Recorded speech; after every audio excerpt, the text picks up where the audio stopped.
لیکن میرے عزیزوں، آج ہم نے اپنی آنکھوں سے یہ مشاہدہ کیا ہے غزہ کی سرزمین پر، فلسطین میں 15 مہینے کے بعد آج صہیونی حکومتیں اور یہودی غاصب حکومتیں صلح کرنے پر اور ایگریمنٹ کرنے پر مجبور ہو گئی. دنیا ان کے منہ پر تھوک رہی ہے. تم 50,000 سے زیادہ لوگوں کو قتل کر کے صرف 200 لوگوں کو چھڑانے کے لیے آج بھی فتح کا جشن منا نہیں پا رہے ہو، بلکہ پھر جھک کر کے ان کے ساتھ معاہدہ ایگریمنٹ کرنے پر مجبور ہو. یہ فتح ان بچوں کی نہیں ہے تو اور کیا ہے، ان مظلوموں کی نہیں ہے تو اور کیا ہے، جن کے پاس کھانے کو روٹی نہیں ہے اور پہننے کو کپڑے تک نہیں رہ گئے، ان کے علاج معالجے کے لیے دوائیاں نہیں رہ گئی، لیکن عزم اور حوصلہ ایسا ہے کہ اللہ ابھی ہمارے ساتھ. میرے عزیزوں، ان کے توکل اور ان کے عزم کے متعلق یہ صرف اور صرف اخبار کی باتیں نہیں ہیں، سوشل میڈیا کی باتیں نہیں ہیں. مخبر صادق رسول کریم صلی اللہ علیہ وسلم نے 1400 سال پہلے ہی بشارت دی تھی. اللہ کے نبی صلی اللہ علیہ وسلم فرماتے ہیں کہ دمشق کے ابواب یا پھر بیت المقدس کے آس پاس رہنے والوں میں ایک جماعت ہمیشہ قیامت تک ایسی رہے گی جو حق کے لیے لڑتی رہے گی. حضور پاک صلی اللہ علیہ وسلم فرماتے ہیں حق کے لیے وہ لڑتی رہے گی، قیامت تک ایک جماعت ہوگی. اور ان کی فضیلت میں میرے آقا فرماتے ہیں کہ ان لا یضرهم خذلان من خذلهم، ان کو دھوکہ دینے والوں کا دھوکہ ان پر کچھ اثر نہیں کرے گا، یا پھر ان کو چھوڑ دینے والے یا ان کی بات نہیں کرنے والے، یہ سب چیزیں ان کو کچھ بھی ضرر نہیں پہنچائیں گی. میں اس سے قبل اسی مسجد میں آپ کے پاس اس حدیث کو دہرا چکا ہوں، بیان کر چکا ہوں. اللہ کے نبی صلی اللہ علیہ وسلم فرماتے ہیں ان کو کوئی چیز نقصان نہیں پہنچائے گی، دھوکہ دینے والوں کی دھوکہ دڑی ان کا کچھ نقصان نہیں پہنچائے گی. آپ ہو سکتا ہے سوال کریں، عمارتیں ٹوٹ کر راکھ میں بدل گئی، ہزاروں بچے قبروں میں سو گئے، کتنی عورتیں بیوہ ہو گئیں، کتنوں کے گھر اجاڑے گئے، کتنوں کے ہاتھ پیر توڑے گئے ہیں، بمباری میں وہاں پر کون صحیح سلامت رہا، 2 لاکھ کے قریب لوگ متاثر ہوئے، اور مولانا آپ کہتے ہیں حضور نے فرمایا حدیث میں ان کو کچھ نقصان نہیں ہوگا. یہ نقصان نہیں ہے تو اور کیا ہے؟ ہو سکتا ہے آپ کے ذہن میں یہ سوال گردش کر رہا ہو، آپ بار بار یہ سوچ رہے ہوں گے اللہ کے نبی نے فرمایا ان کو کوئی چیز نقصان نہیں دے گی، دھوکہ دینے والوں کی دھوکہ دڑی سے ان کا کچھ بگڑے گا نہیں. اتنا تو بگڑ چکا، پورا راکھ میں بدل گئے، علاج کرانے کے لیے دوائی تک نہیں ہے، تو پھر کیا؟ اللہ کے نبی نے کیا فرمایا کہ ان کو نقصان نہیں پہنچے گا، ان کو ضرر نہیں ہوگا. پھر یہ ساری تکلیفیں اور یہ ضرر کیا ہے؟ میں بتاتا ہوں میرے عزیزوں، جسم کا نقصان، جان کا نقصان، مال کا نقصان، جائیداد کا نقصان، یہ اللہ کے نبی نے نہیں فرمایا. یہ نقصانات مومن کے لیے کوئی معنی نہیں رکھتے. اگر ایمان سلامت ہے تو پوری کائنات سلامت ہے، اور یہ اللہ تبارک و تعالیٰ نے آج تک ان کے ساتھ رکھا ہے. ان کا ایمان محفوظ ہے، ایمان موجود ہے، جس کی وجہ سے یہ سارے نقصانات کچھ معنی نہیں رکھتے. اس لیے کہ یہ تکلیفیں، یہ جو ساری مصیبتیں آئی ہیں، اس پر تو اللہ تعالیٰ نے اجر عظیم کا وعدہ فرمایا ہے، اجر عظیم کا وعدہ فرمایا ہے. ہاں اگر ایمان ہی چلا جاتا تو پھر کون سی جنت ملتی، کون سی خوشبوئیں جنت پاتے؟ کچھ نہیں ہوتا. ایمان سلامت ہے، جس کی وجہ سے انہیں دنیا میں بھی اللہ سرخروئی عطا فرمائے گا. ایک بھی جگہ سے کہیں ان نہتے مسلمانوں کو جو غریب مظلوم ہیں اور ٹوٹے پھوٹے ہاتھوں اور ٹکڑے پہنے ہوئے بچے ہیں، ان کو کوئی یہ نہیں کہتا کہ یہ ظالموں کے لوگ ہیں، بلکہ ہر کوئی یہ کہتا ہے ایک ظالم کے خلاف جس کے پاس دنیا کے سارے آئٹم پاور ہیں، لیکن یہ نہتے بچے کھڑے ہیں، دعائیں بھی ان کے ساتھ ہیں اور رحمت الہی بھی ان کے ساتھ ہے. سلام ہے ان غزہ کے مظلومین کو. اور وہاں تو بچے، مرد تو مرد، عورتیں. آپ نے سنا ہوگا ان جوان لڑکیوں کا، میں نے دیکھا تھا، وہ کہہ رہی تھی کہ ہم رات کو برقع پہن کر کے اور رات کو ہم حجاب پہن کر کے سو جاتی ہیں، اس لیے کہ بمباری میں جب گھر تباہ ہو جاتے ہیں، صبح لوگ لاشیں اٹھانے آتے ہیں تو کہیں ہم بے پردہ لاشوں میں نہ مل جائیں.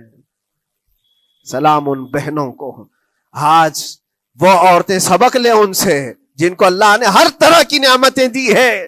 تمہارے گھر میں جائیداد بے پناہ ہے، مال و دولت بے پناہ ہے، کپڑے روز بدلنے کے لیے تمہارے پاس ہیں، سب رکھ کر کے تم عورتوں کو آج ہم بازاروں میں جو بے پردہ دیکھتے ہیں، یہ شادی محلات میں ہر جگہ جو عورتوں کی بے حیائی اور بے پردگی دیکھ کر پھر میں سوچتا ہوں سلام ان بہنوں کو جو موت کی رات بھی حجاب ہٹانا نہیں چاہتی، اس لیے کہ دنیا سے جائیں تو اللہ کی بارگاہ میں حجاب کے ساتھ جائیں۔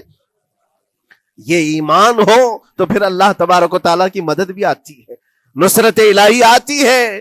مجھے بتاؤ میرے عزیزوں، 50,000 کا خون کر دینے والا وہ ظالم اور غاصب اسرائیل، وہ اپنے 200 قیدیوں کو چھڑا کیوں نہیں سکا؟ وہ حاصل کیوں نہیں کر سکا 200 لوگوں کو؟ بلکہ ان میں سے 5 لوگوں کو کیوں نہیں حاصل کر سکا؟ 50,000 کو قتل کر ڈالا، اور وہ بھی سیویلینز کو، شہریوں کو، جن سے تمہارا مقابلہ ہے، ان کی موت کی تو کوئی خبر ہی نہیں آتی۔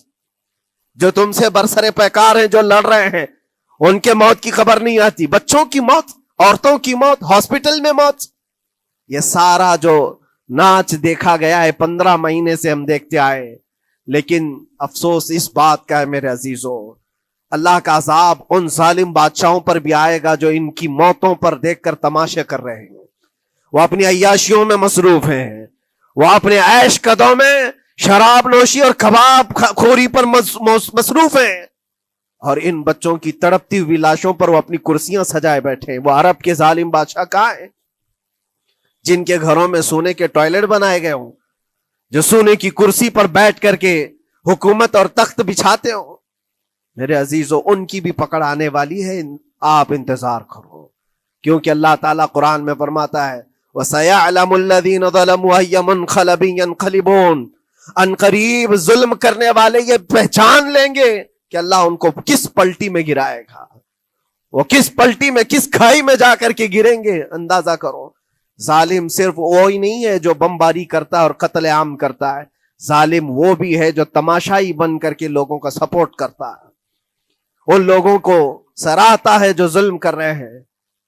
افسوس کا مقام ہے، وہ چیختے رہ گئے، چلاتے رہ گئے ہیں، اور پھر اخیر میں وہ بچوں نے پکار کر کے یہ بھی کہا ہمیں کسی جگہ سے مدد کی امید نہیں ہے، نہ ہمارے پڑوسی ملک سے، نہ کسی بہت بڑے مسلم بادشاہ سے، ہمیں امید ہے فتح کی اور مدد کی تو پروردگار عالم سے ہے۔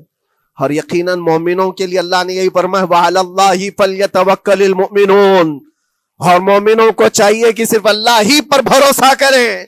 میں نے دیکھا ہے میرے عزیزوں، یہ دنیا صرف اور صرف لالی پاپ پکڑا سکتی ہے تمہیں، ان کے ہاں مدد کی کوئی گنجائش نہیں ہے۔ یہ ہمارے ساتھ کھیلتے ہیں، ان کے دلوں کے اندر سے رحم غائب ہے۔ یہ بچوں کی تڑپتی ہوئی لاشوں کو دیکھ کر کوئی آواز تک نہیں اٹھاتا، جو آواز اٹھانے والا اس کو کیس کر کے بند کر ڈالیں گے۔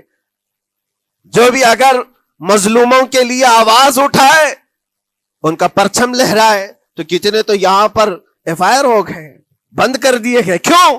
مظلوموں کے لیے آواز اٹھانا کیا یہ ہمارا رائٹ نہیں ہے، ہمارا حق نہیں ہے؟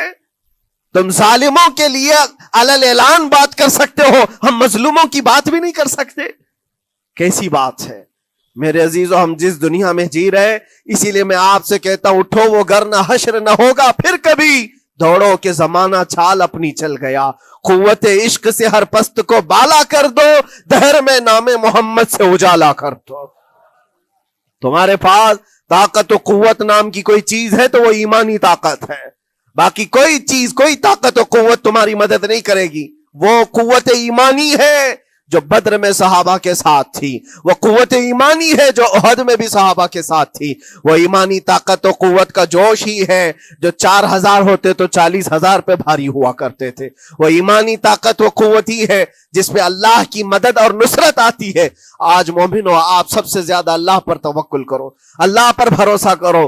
میں نے دیکھا ہے میرے اپنے معاملات میں 8 مہینے تک میں اسٹرگل کرتا رہا، پل پل دیکھتا رہا، اور ایسی زمین پر مجھے لٹایا جاتا جہاں فرشی بھی نہیں ہے، پتھروں کی زمین پر لیٹ لیٹ کر کے ہماری کمر ٹوٹنے پر آتی۔ اس وقت لوگ یہ کہتے فلاں کی طرف سے مدد آ جائے گی، فلاں کی طرف سے مدد آ جائے گی، ہم نے یہ لائن بھی لگا دی ہے، یہ سورس بھی لگا دیا ہے، ہر طرف دیکھتا رہا، اخیر میں پھر یقین ہوا مدد کہیں سے نہیں، میرے پروردگار سے ہی آئے گی۔